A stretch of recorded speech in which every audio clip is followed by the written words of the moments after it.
Assalamualaikum warahmatullahi wabarakatuh. Saya Rizal Faruqi dari kelas 5E Perilaku Organisasi akan menjelaskan mengenai budaya organisasi.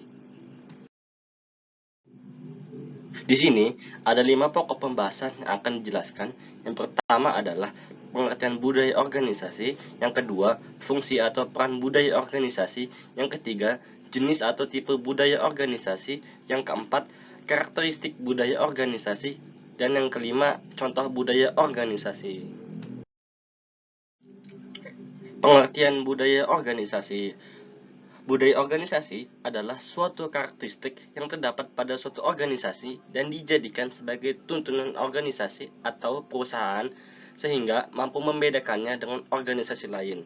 Itu artinya, hal tersebut adalah suatu norma dan juga nilai-nilai perilaku yang dipahami serta diterima oleh seluruh anggota organisasi dan juga digunakan sebagai dasar dalam aturan perilaku di dalam organisasi atau perusahaan tersebut. Fungsi atau peran budaya organisasi. Yang pertama adalah teori Indraha. Menurut Indraha, dalam bukunya, budaya organisasi berfungsi sebagai identitas serta citra dari suatu masyarakat untuk mampu mengikat masyarakat tersebut. Selain itu, budaya ini juga berfungsi sebagai sumber daya, kekuatan penggerak, meningkatkan nilai lebih, panduan pola perilaku, warisan, pengganti formalisasi, mekanisme, adaptasi, perubahan, dan proses yang menjadikan suatu bangsa kongruen dengan negara lain, sehingga akan terbentuk nation state. Yang kedua adalah teori Robbins. Robbins menjelaskan bahwa budaya organisasi berperan dalam menetapkan tapal batas. Identitas untuk suatu anggota di dalam organisasi memudahkan munculnya komitmen dan juga meningkatkan kemantapan dalam hal sistem sosial. Yang ketiga adalah teori Siagian. Siagian menjelaskan bahwa budaya ini memiliki peran dalam menentukan batas perilaku, mewujudkan rasa memiliki untuk para anggotanya, mewujudkan rasa komitmen, meningkatkan ikatan kuat pada seluruh anggota, dan alat pengendali perilaku pada setiap organisasi di dalam perusahaan atau organisasi tersebut. Tipe budaya organisasi. Yang pertama adalah budaya terbuka. Jenis ini ditandai dengan adanya pencapaian tujuan hasil yang tinggi dan didukung dengan adanya rasa saling percaya pada bawahan, sifat komunikasi yang terbuka, kepemimpinan yang suportif dan perhatian penuh, menyelesaikan masalah bersama, otonomi pekerja, dan berbagai seluruh informasi yang ada. Yang kedua adalah budaya tertutup. Karakteristik dari jenis ini adalah adanya pencapaian tujuan pada hasil yang tinggi, tapi pencapaian ini akan lebih dinyatakan dan dipaksakan di dalam organisasi dengan sifat kepemimpinan otokrasi yang kuat. Karakteristik budaya organisasi. Yang pertama adalah innovation and risk-taking.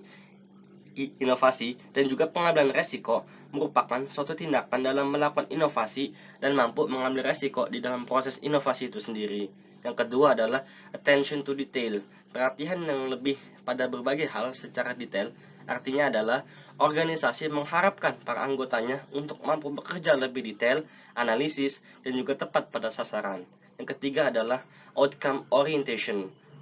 Orientasi dalam hal manfaat artinya pihak manajemen harus memiliki orientasi atau fokus pada hasil atau manfaatnya dan tidak hanya fokus pada proses dalam memperoleh hasil yang diharapkan. Yang keempat adalah people orientation. Orientation pada anggota artinya pihak manajemen sangat memperhatikan adanya pengaruh atau manfaat dari sesuatu yang dihasilkan pada setiap anggota. Yang kelima adalah team orientation. Orientasi pada tim artinya tindakan memprioritaskan kegiatan kerja dalam organisasi berdasarkan tim tersebut bukan secara individu saja. Dan yang terakhir adalah stability. Stabilitas artinya kondisi yang mana kegiatan organisasi tersebut akan lebih fokus dalam menjaga status quo sebagai lawan dari perkembangan. Contoh budaya organisasi.